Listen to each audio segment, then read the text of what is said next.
sometime next week on cluster analysis. So as a reminder, this principal component stuff is about dimension reduction. We've been talking in class about having data sets that we represent as an n by p matrix, basically. And in particular, if we have p numeric variables, then principal components is a major tool for us. So the idea is to, using PCA, translate our data into a new kind of data set where k is less than p. So we're going to replace our original columns, our original numeric variables, with some newly discovered ones. And the dimension reduction aspect is I want to find fewer than my original ones to use to represent the data.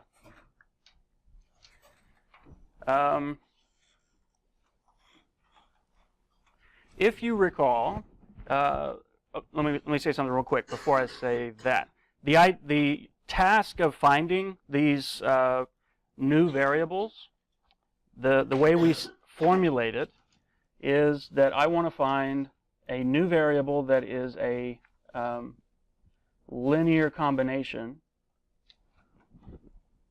of the original variables. If I have p variables, then I'm on the hunt for a constant times x1 plus constant times x2 plus ... a linear combination of those p variables. Those are the types of variables I'm going to consider for the reduced version of my data set. And the solution to doing this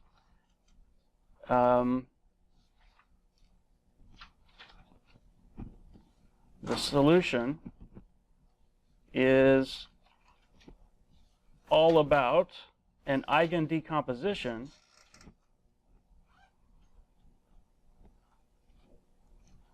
of either the covariance matrix at the population level, or if we have actual data, the sample covariance matrix. In particular, the ith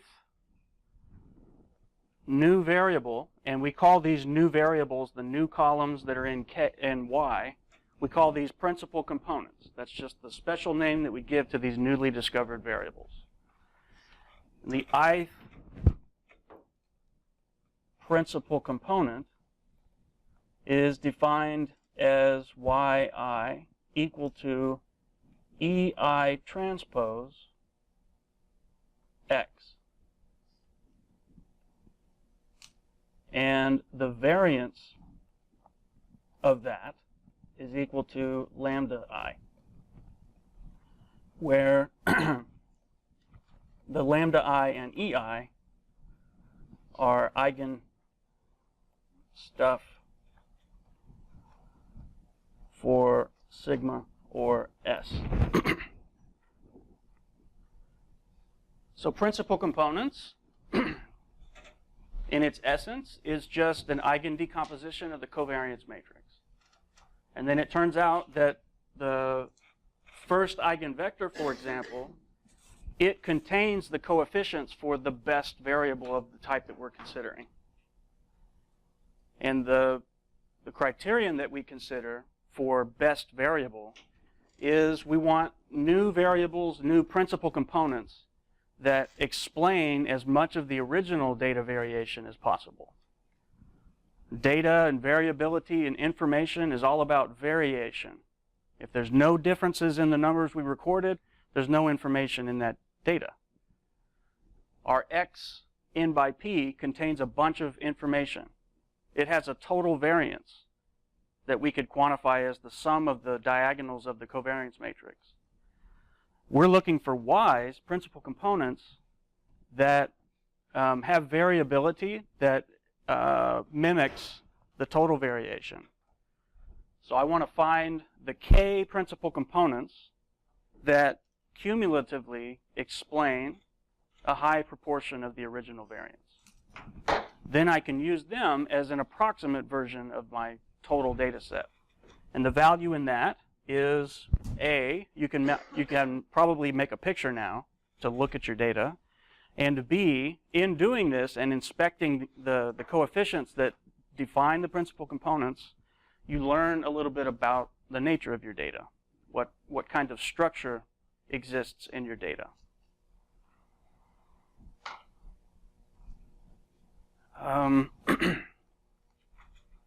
Okay, so the notes are organized where the first portion is the theoretical population level problem, where we have a population covariance matrix, capital sigma, and we have a random vector, capital X. But it lays out theoretically the solution that I just talked about. The first principal component is defined by the first eigenvector of a covariance matrix. So that's what this stuff is talking about. The first principal component is the one linear combination that has the most variance. The second principal component is the linear combination that is perpendicular or orthogonal to the first one that has the biggest variance. So again, the separate principal components are being chosen to be different or distinct in the type of pattern or structure that they're representing. And if you remember, with a covariance matrix that has eigen decompositions like this,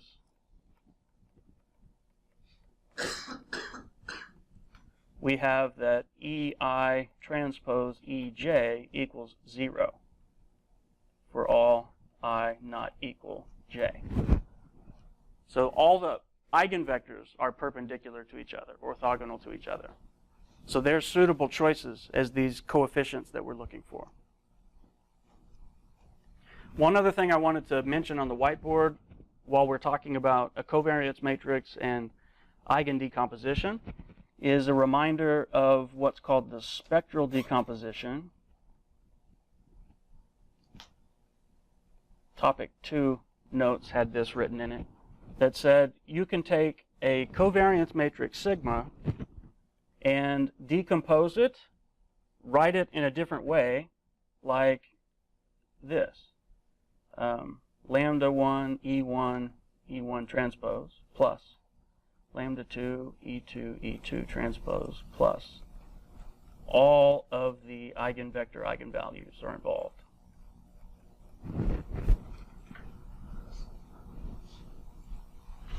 This dimension reduction problem, you can kind of get some intuition to it by looking at this expression. The entirety of the variation and information content that we represent with capital sigma can be written exactly by adding up these pieces that involve the different eigenvectors. Each of the eigenvectors, they're ordered in terms of how informative or how big of a role they play. The first one, like in R when you ask for eigen of a covariance matrix, it orders the results by the biggest eigenvalues. The first eigenvector is the one with the biggest eigenvalue. The second one is the one with the next biggest, and so on. So one thing we might consider, if we wanted to represent sigma using fewer dimensions of data, so to speak, is to only use the first so many pieces. That's kind of what we're doing with PCA. We're saying our information content, which is the variation and covariation information, I can equivalently represent it using just eigenvectors and eigenvalues. So a sensible way to kind of filter it is to cut off the last several pieces of this result. Those are the things that don't account for much information in the data anyway. So the idea is that by taking the first few, you get the essence of the full data set in a smaller dimensional representation.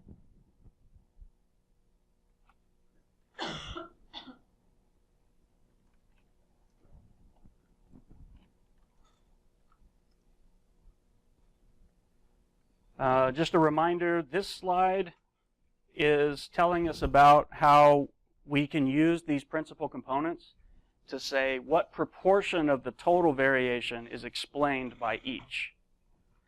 The result that's basically being related is, if we have covariance matrix, the diagonal elements of this are the individual variances of the p variables. So the sum over I equal 1 to p of sigma I, that's the sum of the diagonals, and that is what we're calling total variance, or total information content, roughly speaking. Total variance, I should say.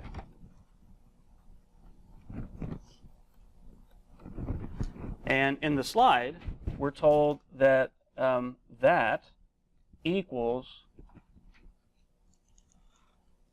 the sum of the eigenvalues.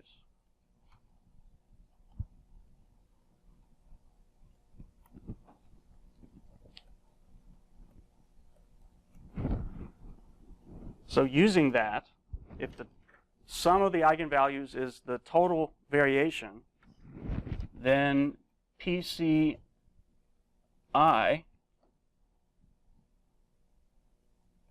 with variance equal to lambda I explains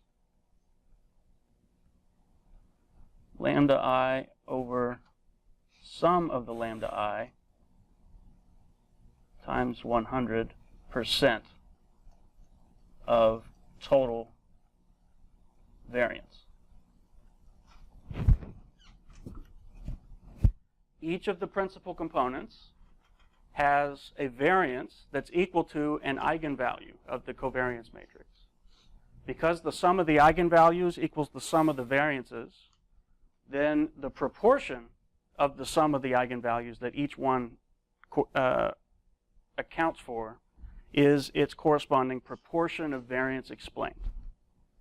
So we'll go take real data, which we'll do in a second, and we'll do PCA to it. Behind the scenes, all it's doing is Eigen Decomposition of a covariance matrix, and it'll come back with output that tells us, among other things, the variance of each PC and the proportion of variance explained by each PC. That's where this stuff comes from.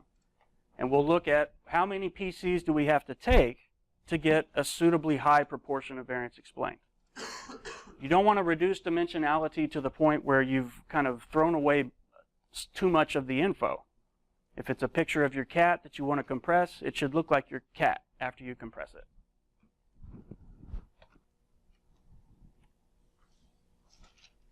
All right. Let me say something here. We don't need to worry about the math so much, but there's an important point when we do principal components. And that is, should we do this PCA with the raw data, or should we standardize the data first? By standardize, I just mean take each column and subtract its average and divide by its standard deviation. If you do that to each column, then all the columns have the same average and they have the same standard deviation. You still have the joint interrelationships that were originally there, so the information is still there. You just kind of scaled them to be more comparable to each other. There are plenty of cases in the real world where you have an Excel spreadsheet full of data, and some of the variables are on one kind of scale, and some of the variables are on a totally different scale. I might have columns in my spreadsheet for percentage of some quantity, percentage of something, a number between 0 and 1. And then there's other columns that are like fluorescence intensity of this assay that I did, that's on the scale of tens or hundreds of thousands, who knows. If you try to do an analysis that blends those types of variables with such differing scales, you can have problems. With PCA, if you have that scenario, you'll get kind of garbage output. So when you have very different scales among some of your variables, the general practice is to standardize first and then do that PCA stuff. So let me come over here and write that. We have data, and we think they came from a distribution with a mean vector mu and a covariance matrix sigma. PCA didn't say anything yet about normality, by the way. You don't have to have normally distributed data to do the PCA dimension reduction trick.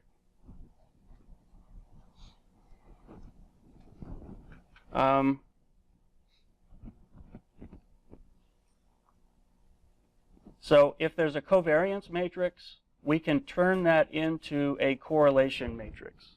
Talked a little bit about that previously. The covariance matrix contains variances and covariances. A correlation matrix is the covariance matrix divided by an appropriate scaling factor. So remember that the correlation between variable I and variable j is equal to the covariance between I and j divided by the product of the standard deviations. It's topic, one of the early topics. Correlation is a scaled covariance.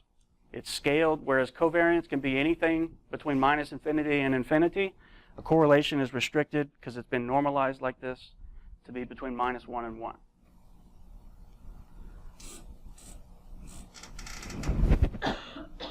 If we standardize our variables, like take variable I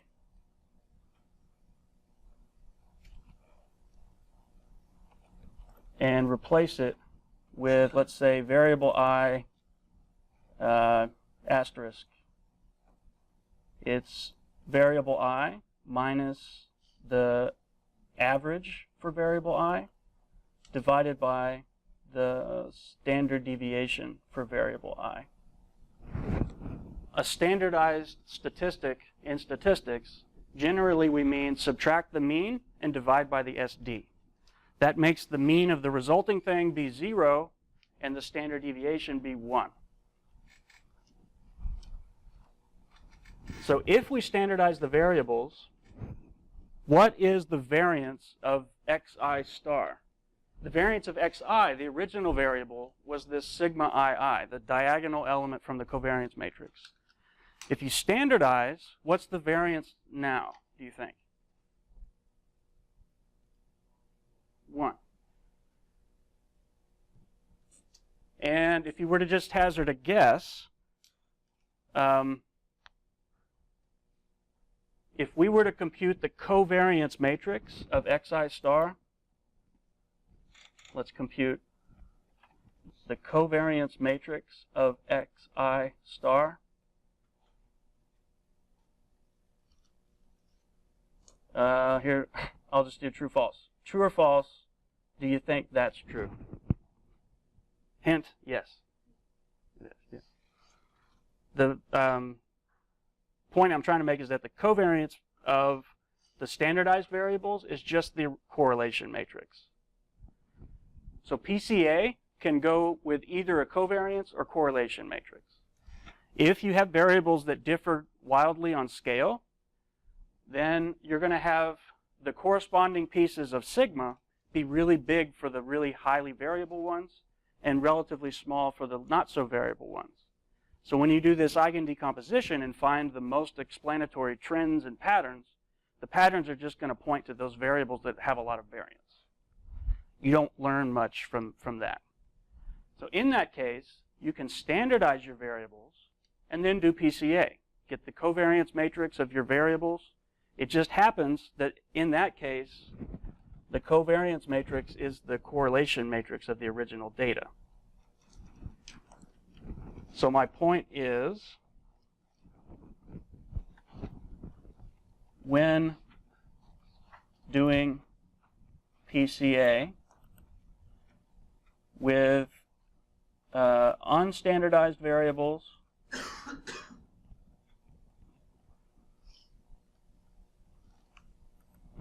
what you're doing is Eigen decomposition of a covariance matrix. I guess I'll say sigma.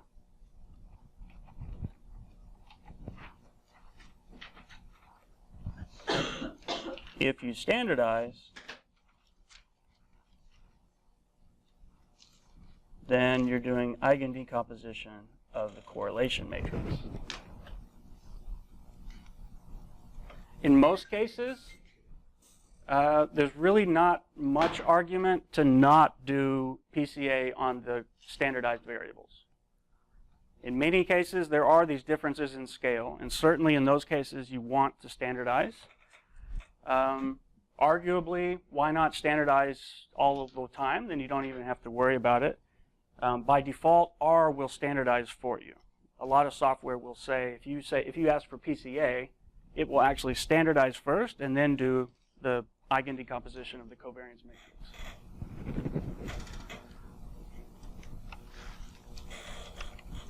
Okay, let's go back to the example we were playing with.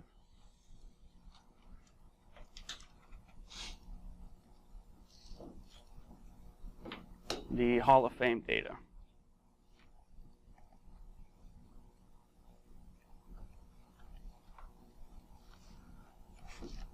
Okay, so let's see where we're pointing here.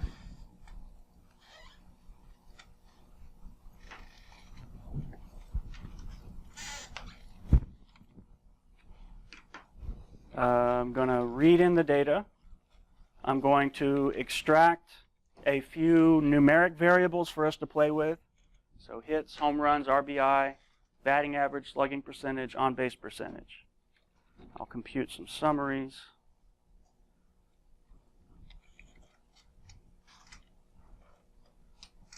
Okay. So our data set is 1016 by 6. P is 6 for us. We have 6 numeric variables.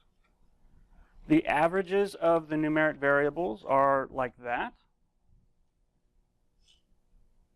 Notice, for example, that home runs is quite a bit smaller on average than hits.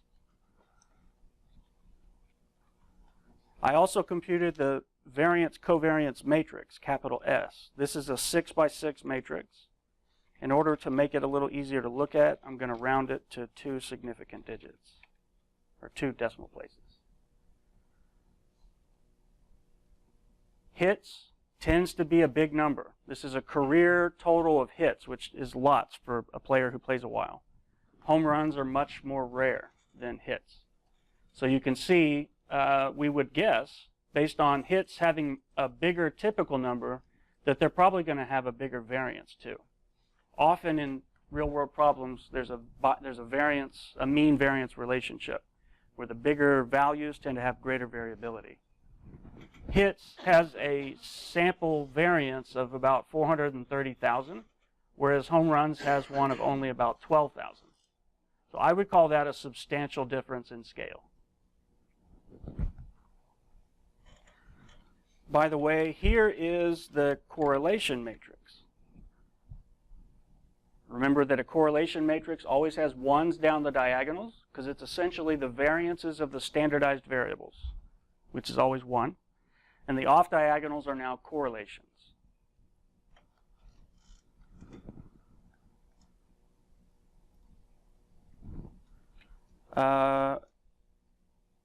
So here I used PRComp. There's another function that I'll illustrate as well. PCA2 is PrenComp. So let's do PCA1 is this one.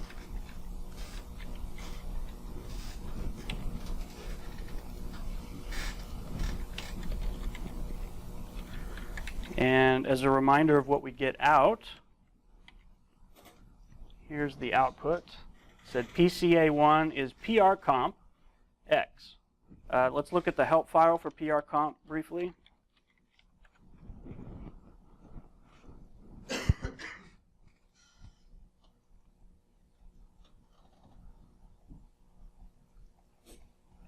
Reminder that when you're looking at documentation for R functions, they always have brief description followed by brief usage, shows you some examples of how to call this function, followed by a section with separate entries for all of the possible arguments to the function. One of the arguments is center, another one is scale. And I think by default, so PRComp standardizes in some way. I know it does.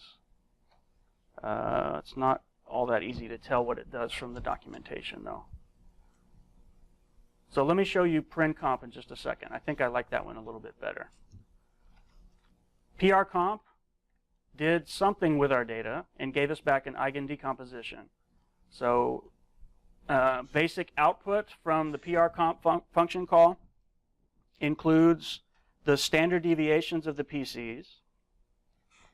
So these are the square roots of the eigenvalues that were used. And the second element that's given is the matrix of Eigen Vectors, which it calls the PCs.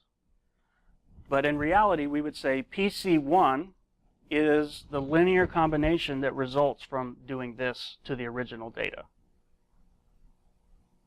PC1 would be the new variable that's minus 0.42 times hits plus minus 0.42 times home runs and so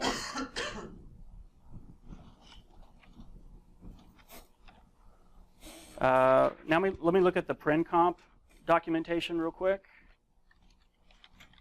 PRComp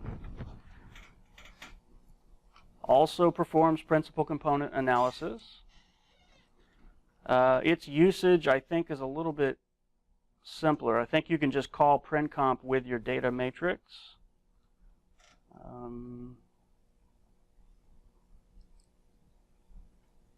Yeah, I like this one better because it fits with our presentation better. PRComp, and the only argument that I ever use with PRComp is this core argument. That's a logical argument, true or false. Do you want to use the correlation matrix or the covariance matrix? Or in other words, do you want to standardize the variables or not?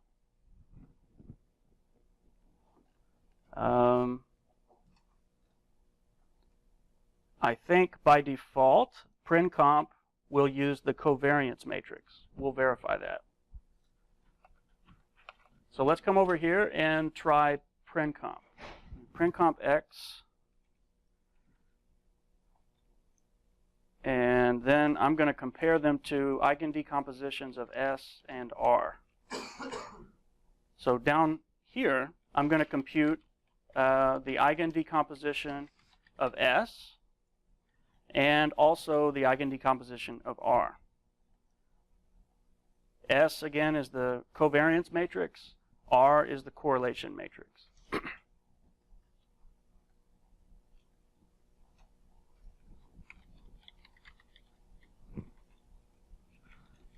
So let's do PRComp.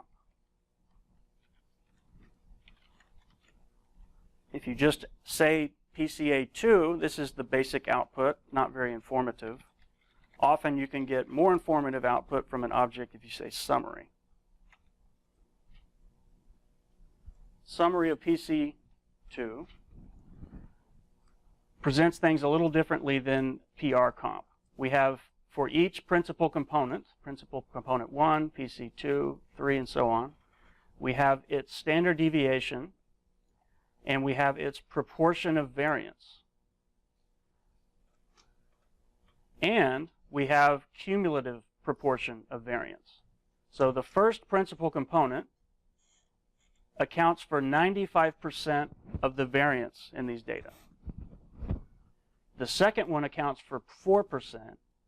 So cumulatively, with just 2 components, we can explain almost the entire data set. All these other ones can be excluded without losing much of anything.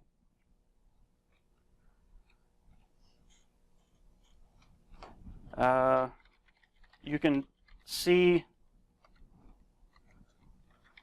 elements that may be available to investigate individually if you say names of an object. And I would like to look at what it calls the loadings. Depending on the software you use and the textbook you look at, this PCA output, sometimes they call the matrix of eigenvectors a rotation matrix.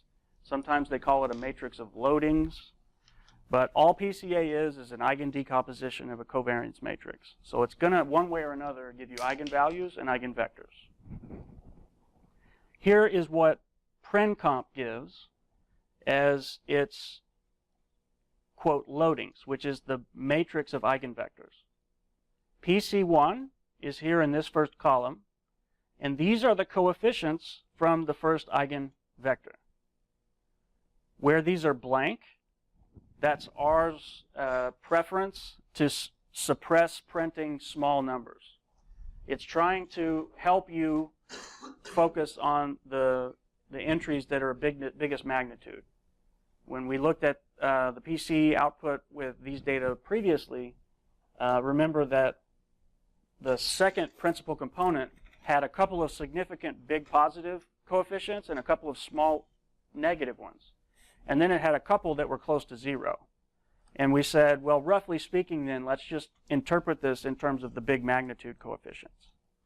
So there are coefficients here, non-zero ones. R is just suppressing the plot for you. So I think this will be good to see, just to put some things together. If I can reproduce what just happened by doing myself the Eigen Decomposition of S.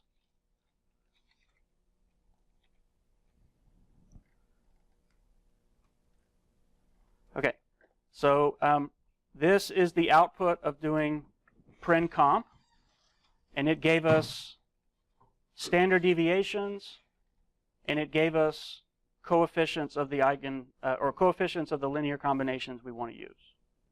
That's exactly the same as just doing the Eigen Decomposition of S.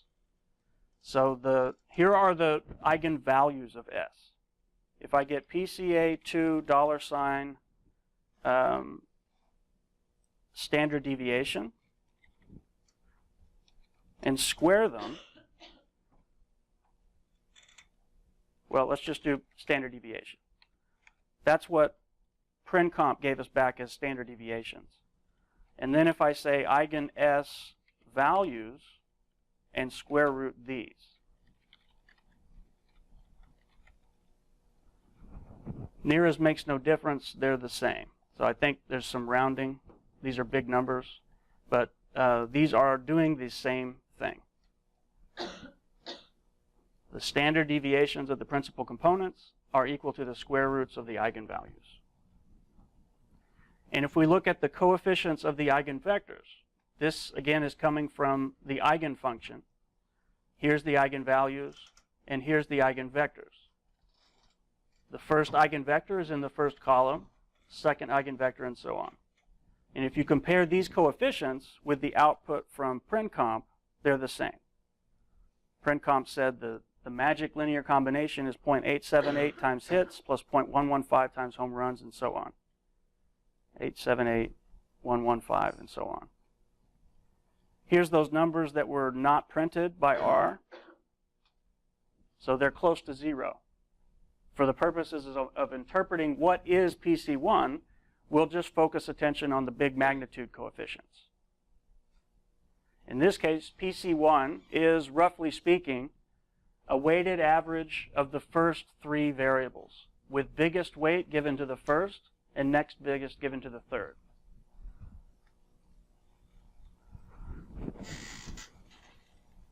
But if we were to want actual insight into these data, I would not recommend doing what we just did, because this was principal components on the unstandardized data. So this pattern that's being highlighted here is primarily just highlighting the variables that had the biggest variance. If you want to explain it as much as possible in your data, just pull out the biggest variance variables. So if instead we focus on the standardized variables, we can do that directly just doing the Eigen decomposition of the correlation matrix. So I'm going to look at this Eigen R. The eigenvalues are this, this, and so on. If I want to know what proportion of variance each of those explain, I'm going to do the eigenvalues divided by the sum of the eigenvalues. So the first principal component explains 71%. That's a lot different from the 95% in the previous case. But even with the standardized variables, I can explain greater than 2/3 of the story with just one variable. The second PC explains 14%, and then it drops off even further. And these are the Eigen Vectors, or the coefficients of the linear combinations that define the PCs. PC1 has coefficients that are all the same sign and roughly the same magnitude. So that's what I'll call an index kind of variable. We took all 6 of our variables and we boiled them down to a single variable. And the nature of that variable is an index, like an overall indicator, an average of all of them, basically.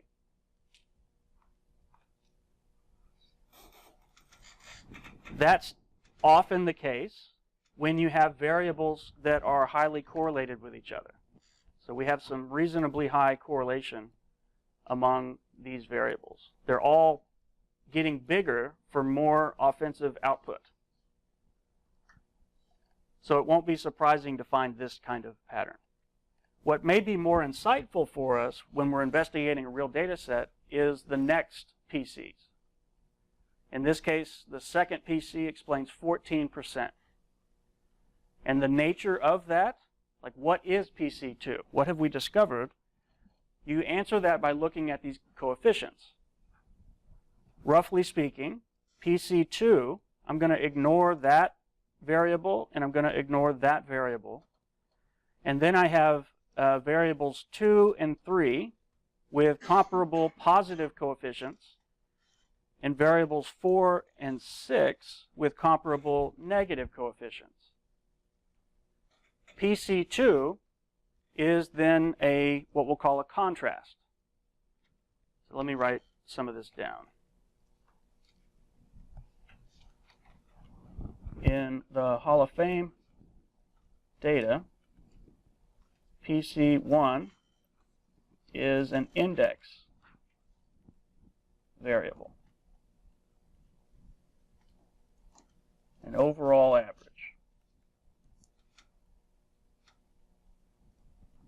And that's common with positively correlated variables.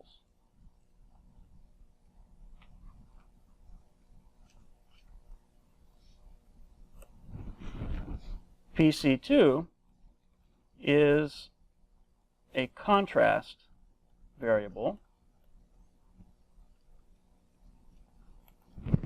In particular, it's roughly speaking x2 plus x3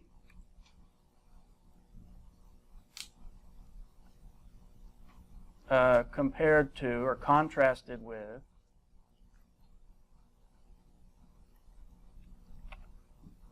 x4 at x6.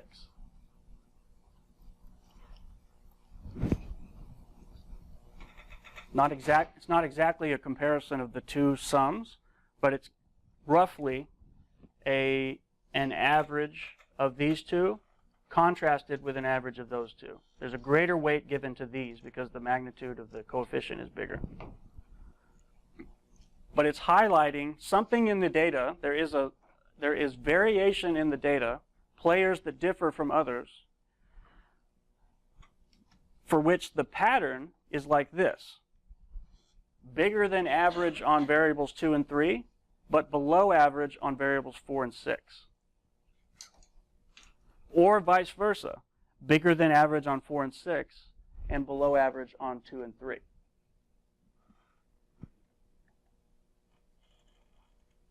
Kind of the punchline to this, what does that mean, is number one, PC1 If we were to compute that, in fact, let's do that. Let's compute PC1 and compute PC2.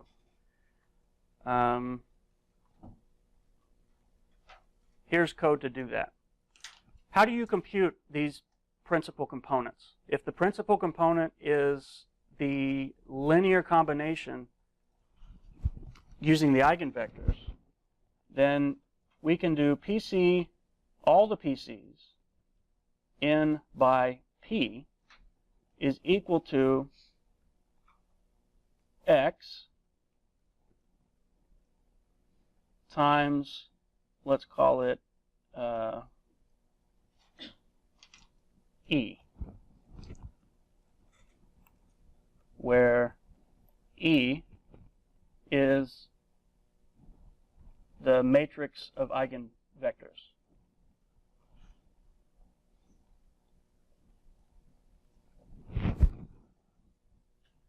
Taking x and right multiplying it by E, what that's going to do is take each row of x and do the linear combination specified by the different columns of E.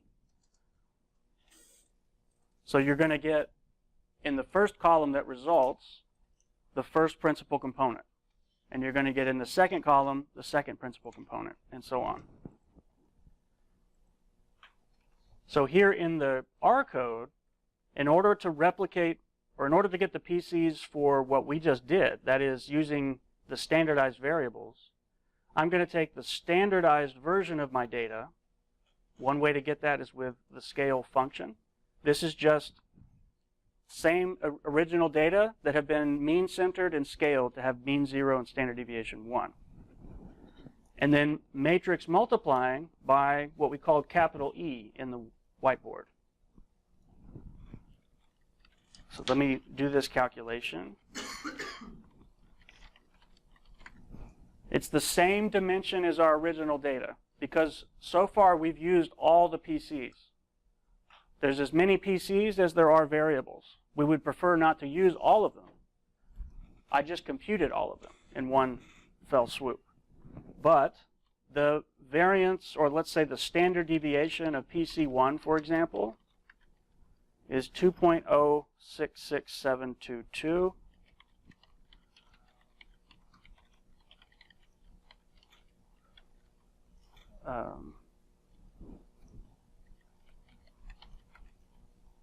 So we computed this new variable. The new column that we're calling PC1 is a new variable. 1016, every player has a value of PC1. And of all linear combinations, it has the most variance. It's the most informative way to boil all the players down to one variable. And the standard deviation is 2.07. I could compute it directly by just computing the SD of the PCs that I computed. And it equals, theoretically, the square root of the eigenvalue. If I look at the second PC, the variant or the standard deviation is 0.915. You know that it is less than 2 because of the way the results are presented to you. They're always presented with the first eigenvector that has the highest variance, then the second eigenvector that has the second highest variance, and so on. The first PC, the single most explanatory way to put them together, has that variance. The second best way has smaller, to the tune of 0.915. What I would like to do now is order the data by these PCs. So I can review this on Friday, but really quickly let me do ordering by the PCs. So I'm going to say order, find the way to reshuffle the data such that we go from highest to lowest value of PC1. So order PC1. Let's do order PC1, and we'll do decreasing is true. So order PC1 from highest to lowest. Now do the same thing for PC2. What I want to do here is find what players what type of players are being featured in these two PCs. If I go compute PC1 for all the players and look at the extreme values of it, that'll show us these are the extreme versions of this pattern we just discovered. And similarly with PC2, if I look at the highest magnitude values, those will be the type of players that are driving PC2. I'm going to go ahead and do absolute values because I care about big positive or negative on at least PC2. And then let's just do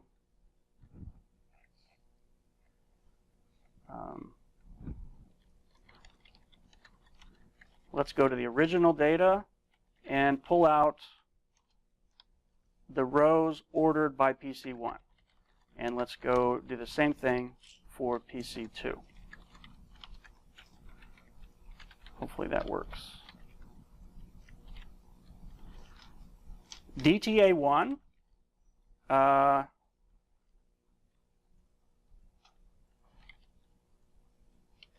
here's the first 6 rows. These are the players that had the biggest values of PC1. Remember that PC1 is driven by, or the PCs were doing based on hits, home runs, RBIs, and then a few of these averages over at the end. These players, the players that score high on PC1, are the best of the best. These are players who are in the Hall of Fame, with a few exceptions, and tend to have big values of all of our variables. PC1 is ordering the players by overall offensive output. Now let's look at PC2 really quick, and I'll review it on when we get back together. So here's the first few rows of data 2. And these are interesting. These are not the players that would immediately come to your attention. But as I'll discuss next time, these are players who are a little different from the typical awesome player in baseball. Wade Boggs, for example, is in the Hall of Fame, and he had tons of hits, a really good number of home runs and RBIs, but relatively small batting average. His slugging percentage was pretty big, but that batting average is small. For Hall of Fame participants, it's typically above 300. This is a player that was really good on power, but not so strong on more routine hits. And there's other players who go the other way.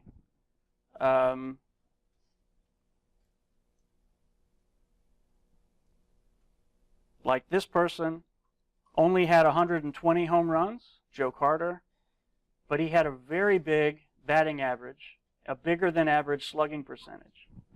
There's some players who hit lots of home runs, but they don't get lots of hits overall. Maybe they strike out a lot. There's other players who get lots of hits. They always get on base, but they're not strong enough to hit lots of home runs. So they have big averages, but low power output. Other players have big power output, low averages. PC2 has highlighted there's kind of a subpopulation in the data composed of that type of player. Most players can be explained by just an overall average of their career stats.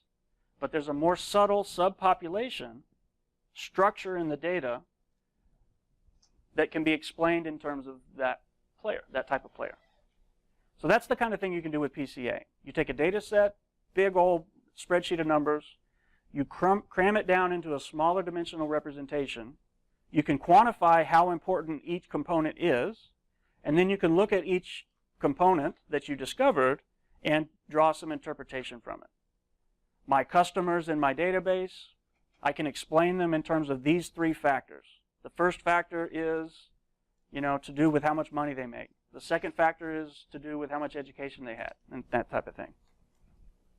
So hopefully PCA is coming into view for you clearly. I'll talk about it again on Friday.